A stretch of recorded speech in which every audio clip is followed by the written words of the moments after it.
औज़ुबिल्लाहिमिनश्शैतानिर्रजीम बिस्मिल्लाहिर्रहमानिर्रहीम। Welcome back to all my friends. तमाम दोस्त जिन्होंने मुझे कमेंट्स में ईद मुबारक कहा है, उन सब को मेरी तरफ से भी बहुत बहुत ईद मुबारक जनाब। अपना बहुत बहुत ख्याल रखें। तो आज जनाब इन आपको जो है वो ईद पर एक बहुत अच्छा जो है वो नुस्खा दे रहा हूँ जी। सिंपल फॉर सफ़ेद जो है उसको मोम करना, उसको तेल करना। काफ़ी सारे लोग जो है उन्होंने कमेंट में ये पूछा था।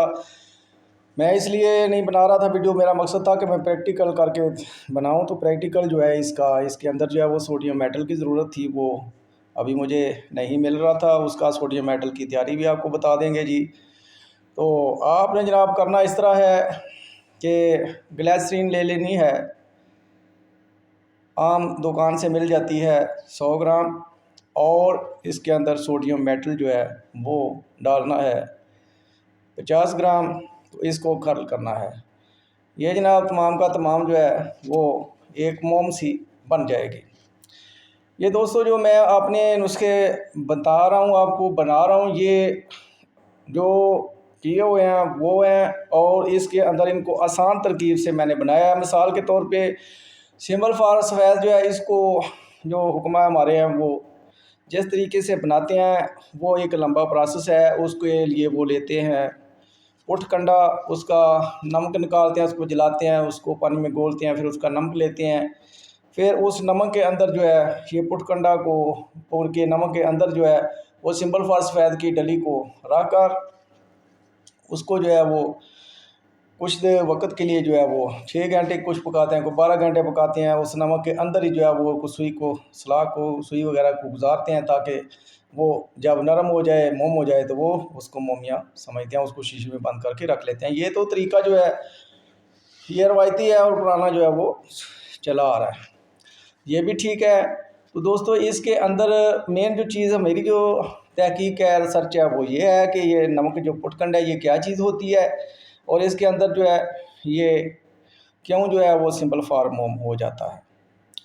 दोस्तों ये जो पुटकंडा का नमक है, इसके अंदर भी सिंपल फार के जो है वो पाए जाते हैं नमकियात, और इसके साथ साथ जो मेन चीज़ है वो इसके अंदर पाई जाती है अल्कली, जिसमें सोडियम आ जाता है, पोटाशियम आ जाता है, और ये जो चूना होता है ये भी अल्कली अल्कलाइन जो मेटल है उसमें आ जाता है। तो उसके बाद जो है अगली हमारी रिसर्च ये शुरू हो जाती है कि ये जो नमक है पुटकंडा का है, इसके अंदर अल्कली पाई जाती है। तो अल्कली के साथ जो है ये सिंपल फॉर अमल करता है और ये मोम हो जाता है।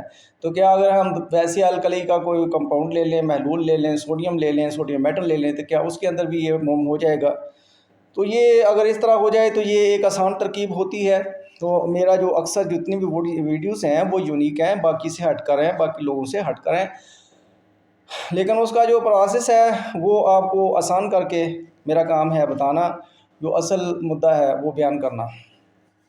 तो जब आप इसको आपस में जो है वो खर्ल करेंगे सोडियम मेटल को और ग्लिसरीन को, तो ये मोम सी बन जाएगी। अगर आप ग्लिसरीन के साथ आपको सोडियम मेटल जो है वो दुश्वार है बनाना या मिलना, आप जो है वो आप इस तरह करें कि जो कास्टिक पत्री है, सोडियम हाइड्रोक्साइड, इसको जो है वो ले लें और इसको पहले खर्ल कर लें। जो होता है अरंड का तेल, जिसको केस्टर ऑयल भी कहते हैं, उसके अंदर जो है कास्टर पत्ती को अच्छी तरह से खर्ल कर लें बराबर वज़न लेकर।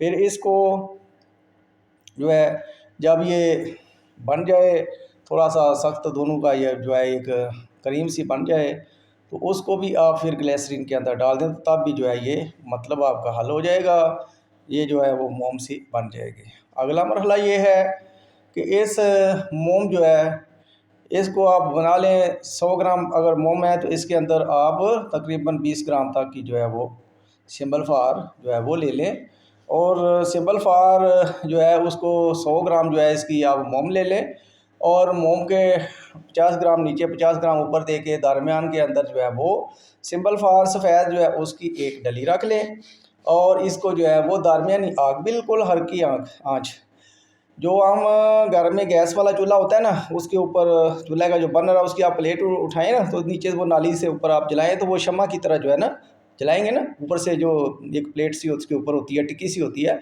बर्नर के ऊपर, वो टिक्की को आप हटा देना जब सफाई वगैरह जिस तरह करते हैं, तो उसको हटाएंगे टिक्की को, तो नीचे जो बर्नर की नाली नज़र आ रही है वहाँ पे आप आग जलाएंगे ना, तो वो बिल्कुल वो हल्की से हल्की आंच जो है ना, वो जिस तरह एक शम्मा की लाइट होती है, मोमबत्ती की लाइट होती है, उस तरह की आप उतनी लाइट भी उस पर कंट्रोल आप कर सकते हैं, ज़ीरो की आग वहाँ से जला सकते हैं। तो वहाँ से आप इस तरह करके हल्की आंच जलाएं 12 घंटा 6 घंटा तक के लिए जो वो आग को जलाएं। तो आप जो है उसके जो है वो अंदर जो सिमल फार सफ़ेद है इसको रेत के अंदर हाँ पकाएं, इसके वो जो कठाली है उसको रेत के अंदर रख के फिर बर्नर के ऊपर दरमियानी आग के ऊपर आपने रख के इसको पकाना है। तो अब 6 घंटे में बाज़ हो जाती है, बाज़ 8 घंटे 12 घंटे भी लग जाते हैं, तो उसके साथ जो है वो अंदर जो सिमल फार है वो भी मोम हो जाता है। उस मोम को सिंपल फार को आप निकालें और इसको संभाल के रखें जी। ये सिंपल फार जो है आगे बड़े काम की चीज़ है जी। ये कुछ लोग इसकी मदद से तांबा जो है उसको सफ़ेद करते हैं, तो ये तांबा सफ़ेद भी हो जाता है। तो अगर तांबा के ऊपर तिरा करनी है तो ये इसके अंदर जो है ये अकेला ना तिरा करें, ये सिंपल फार मोम और इसके अंदर बराबर वज़न जो है वो पठोर जो होती है चांदी की वो मिक्स करके फिर आप तांबे पे तिरा करेंगे तो ज़्यादा अच्छा आपको रिज़ल्ट मिलेगा। तो ये वाला एक तरीका था इसका मोम करने का। दूसरा इसका और भी तरीके हैं जी। दूसरा तरीका ये है कि जो सिंबल फार है उसको आप कास्टर जो पतरी है ना उसके अंदर आप खर्ल करें। जिस तरह गंधक जो है उसको कास्टर पतरी के अंदर जो है वो गर्म खर्ल करते हैं तो वो जो गंधक है वो उसके साथ मिलके हल हो जाती है। इसी तरह जो सिंबल फार है जी, ये भी कास्टर पतरी के साथ खर्ल करने से इस कास्टर पतरी के साथ मिलकर जो है वो लिक्विड और पानी में तब्दील हो जाता है, उसके साथ हल हो जाता है। तो इसको इस तरह हल करने के साथ जो है ये भी जो है इस तरह भी जो इसके साथ अगर खर्ल करें तो ये लिक्विड सा बन जाएगा। फिर इसको गर्म करें, हल्की आंच पे पानी खुश्क होगा, नमक सा नीचे जो है वो बन जाएगा। सिमल फार वो जो है वो भी काफ़ी हद तक कायम होता है। और उसके साथ भी आगे जो है वो अगर आप उसके अंदर जो है वो खर्ल कर लेंगे जो है शहद और ग्लिसरीन और ये तीसरी चीज़ जो है ये है केस्टर का ऑयल, इसके साथ खर्ल करें और इसकी गोलियां बना लें। गोलियां बनाने के बाद जब इसका पताल जंतर आप करेंगे तो इन गोलियों का जो है वो पताल जंतर जो है वो रोगन निकालेंगे। तो ये इस तरीके से जो सिंबल फार सफ़ेद है जी, इसका रोगन जो है वो आपको बहुत ही अच्छा और उम्दा किस्म का सिंबल फार सफ़ेद का रोगन जी ये भी हासिल हो जाता है। तो ये जनाब आज की जो वीडियो है वो इंशाल्लाह ताला हमारी हो गई है जी। इसके ऊपर सिंपल फार को मोम करना, तेल करना, इसका तरीका चंद दिनों में, आने वाले दिनों में इंशाल्लाह आपको प्रैक्टिकली जो है वो मैं सोडियम मेटल वो कहते हैं ना, ये एक बड़ा राज था कीमिया घरों का। कहते थे कि जो कास्टिक पतरी है उसको खुश्क करना कि वो उसको जेब में डालो और जिधर मर्जी ले चलो। तो ये वो जो खुश्क हो जाती है ना कास्टिक पतरी, तो वो दरअसल वो सोडियम मेटल ही तैयार होती है और वो आग वो कायम नार होती है। उसको जब बनाता हूँ, मैंने बना कर देखा भाई, तो वो बिल्कुल सफ़ेद जो है वो कैमन नार जो है वो निकलती है आग के अंदर से। मैं निकालता हूँ, आपको सामने प्रैक्टिकल निकाल के दिखाऊंगा, इंशाल्लाह बनाऊंगा। उसको जेब में डालो जहाँ मर्जी ले जाओ, वो होती है कास्टर पतरी से मैं सोडियम मेटल का तरीका या कास्टर पतरी को खुश्क करने का तरीका, ये इंशाल्लाह आने वाली वीडियो में आएंगी। तो आज के लिए इतना ही काफ़ी जनाब। सबको दोबारा जो है वो मेरी तरफ से बहुत बहुत ईद मुबारक। भाई जिन्होंने मुझे मुबारक दी है वो उनको भी बैक मेरी तरफ से उनको भी बहुत बहुत ईद मुबारक जी। अपना ख्याल रखें। वस्सलामु अलैकुम।